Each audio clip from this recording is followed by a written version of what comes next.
Ever get that feeling, when you're like really about to tackle something new Yeah. and that little voice pops up like, ugh, am I good enough for this? Like, can I actually do this? Oh, absolutely. That, my friend, is the subject of our deep dives today. I love it. We are jumping into Carol Dweck's Mindset, The New Psychology of Success. Yes. It's a book that really digs into how this whole like mindset thing shapes our potential. Yeah, and what's so powerful about her work, I think, is that she doesn't just talk about mindset broadly, but she breaks it down into these two fundamental ways of thinking, Okay. fixed and growth, I like it. and then shows how they really impact us in almost every aspect of life. Okay, so let's break it down for those who maybe this is like their first time even like hearing these terms. Sure. What exactly do we mean by a fixed mindset versus a growth mindset? So in a nutshell, someone with a fixed mindset believes that their intelligence, their talents are pretty much set in stone. They're kind of stuck. Okay. So they're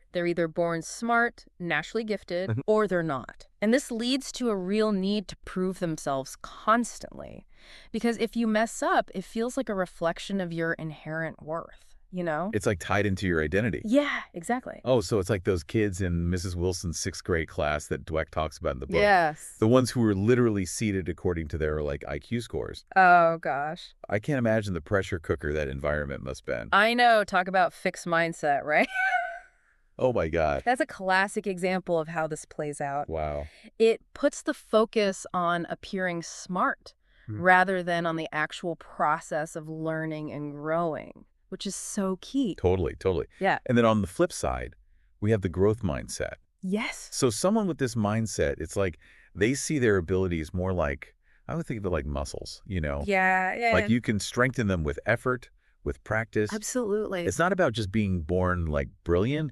It's about the journey of becoming better. It's the work you put in. And what's so fascinating is that Dweck gives so many examples of individuals who achieved greatness, but they weren't considered, child prodigies in their youth, like Darwin, Tolstoy, even Ben Hogan, the incredible golfer. Wow. None of them were considered exceptional early on, but they shared this fundamental belief in their ability to grow, to develop their skills over time. It's like you're changing the question, right? Exactly. It's not, am I smart enough? It's, how do I get smarter?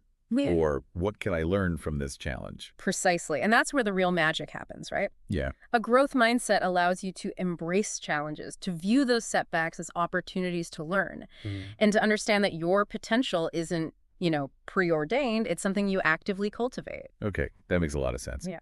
But let's get into like the nitty gritty. Let's do it. How do these mindsets actually play out in the real world? Yeah. Because it's one thing to like talk about it theoretically, Right.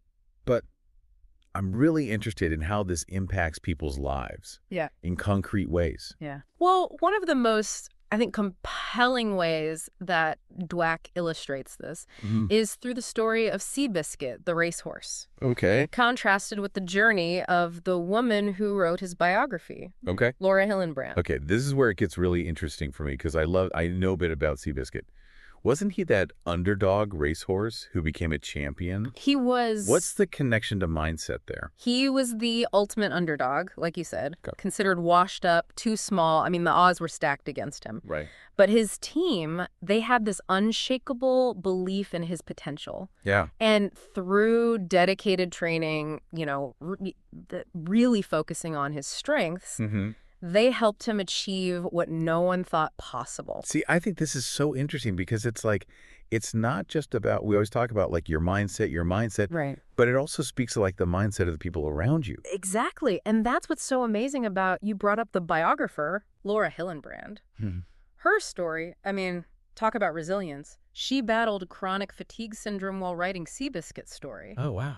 So you have these two stories Wow. that really highlight how a growth mindset, this belief in potential, can fuel incredible achievements, Yeah. even when facing massive, massive obstacles. It's almost like the growth mindset, like, I don't want to say self-fulfilling prophecy, but it's like if you believe you can improve, Yeah.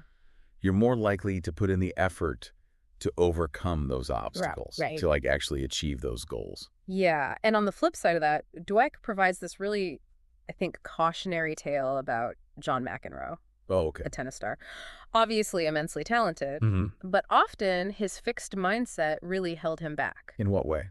So, blaming losses on external factors, Sure. really struggling to acknowledge any weaknesses in his own game. Oh, interesting. And this really prevented him from, I think, reaching his full potential. Yeah. So it's a reminder that even with natural ability, mindset is absolutely crucial. It makes you think about those times when maybe we've held ourselves back by thinking, I'm just not good at that. Yes. What if we had shifted our thinking to, okay, how can I improve in this area? That's the heart of it. Yeah. And this isn't just about, sports or individual achievement. Right. Dweck's research also delves into how mindsets impact, entire Oh, organizations. interesting. Like, remember Enron? Oh, yeah. Yeah. The energy giant that collapsed, right? Exactly. Yeah. What's the mindset connection there? So Enron was completely obsessed with talent, Oh. but in this very fixed way. Right. So it created this really toxic environment where admitting mistakes was seen as weakness, Oh, wow. not as an opportunity for growth. Right. And so this ultimately stifled innovation, and many argue, contributed to their downfall. So it's almost like their fixed mindset blinded them to their own vulnerabilities. Precisely. Mm. And Dweck contrasts this with companies like Circuit City, which, under Alan Wurzel's leadership, they really cultivated a growth mindset. Okay. They embraced learning from mistakes. They encouraged employee development. Yeah. And this really contributed to their success. It really highlights how a growth mindset can be a competitive advantage. Yeah, absolutely. Not just for individuals, but for Right. for entire teams, for companies, for organizations. And to really illustrate this point, Dweck conducted this fascinating study, the furniture factory simulation, Right. where she divided, business students into two groups, one primed with a fixed mindset, the other with a growth mindset. Right. And they were tasked with managing this virtual furniture factory. Okay, so what happened? Did the mindset actually make a difference? The results were really striking. So the growth mindset group, because they were open to feedback, they were willing to adjust their strategies, they significantly outperformed the fixed mindset group. Oh, wow. Because those with a fixed mindset, they tended to get defensive, blame external factors for any setbacks, and their performance suffered as a result. Wow, that's a pretty clear demonstration of Right. how mindset impacts outcomes. Yeah. Even in a simulated environment. Exactly. It underscores this whole point that intelligence, talent, these aren't fixed qualities. Yeah. They're qualities that can be cultivated Right. through effort, through learning, and a willingness to really embrace challenges. So we talked about in the last part, the impact of praising intelligence and how it can actually backfire, Right. right? Yeah. And how it can create more of a fixed mindset. Yeah. This focus on ability, I think, also plays out in how we use labels, right? Absolutely. If we tell someone, oh, they're bad at math, or, oh, they're just not a natural at something. Yes. What does that do? That's such a crucial point because these kind of negative labels, especially when they're aimed at children, can be so damaging. Dweck talks about this concept of stereotype threat. Have you heard of this? Yeah, I have. Okay, so for those unfamiliar, it's basically, when people worry about confirming negative stereotypes about their group, Right. and that anxiety actually hinders their performance. Right. So it's if you constantly hear girls are bad at math, Yeah. you internalize that, and then it actually can make you perform worse in math. Exactly. Even if you have the potential to excel. It's Right. it becomes a self-fulfilling prophecy. Unfortunately, yes. And Dweck's research found that those with a fixed mindset are especially vulnerable to this. Right. Because they're more likely to view those labels as reflections of their inherent ability rather than just societal biases. Those labels become cages in a way. Yes. Right. Yeah, It limits what they believe they can achieve. So then how do we combat these negative labels? How do we create environments that nurture a growth mindset and empower people to actually reach their full potential? It feels like a huge responsibility, right? How do we create these environments that foster that growth instead of squashing it? It is a responsibility, but it's also, like you said, incredibly empowering. Yeah. And Dweck, she offers a lot of really practical advice for parents, for educators, coaches, anyone really in a position to influence how others, especially young people, view their abilities. So what are some of the key takeaways there? What can we do in our own spheres of influence to really encourage that growth mindset? Well, one of the most important things is really shifting the focus from praising inherent talent, like saying you're so smart, to praising the process. So instead of you're so smart, we could say, wow, you worked so hard on that, and it really shows. So it's about highlighting the effort, the strategies, the resilience, Yes. not just the outcome. Precisely. And then equally important is creating a space where mistakes aren't feared, Mm-hmm. but they're seen as valuable learning opportunities. Yeah. When we encourage experimentation, risk-taking, Yeah. even if it leads to setbacks, Right. we're fostering that growth mindset.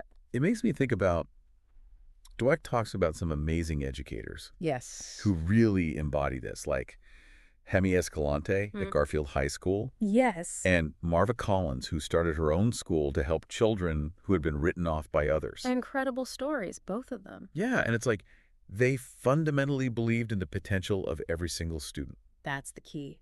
regardless of their background, their perceived ability. Yes. And they created these environments where effort and learning were celebrated above all else. That's right. And the results, which Dweck details in the book, are pretty extraordinary. They are? It's not just in the classroom, right? No, not at all. She also talks about the legendary basketball coach, John Wooden. Oh, yes. He led UCLA to 10 NCAA championships. I know, incredible. And like his whole approach was about fostering this growth mindset. He was a master at this. He really focused on effort, teamwork, constant improvement, not just winning. Right. His players, they learned that their value came from their dedication to getting better every single day, Yeah. not from, some innate talent they were born with.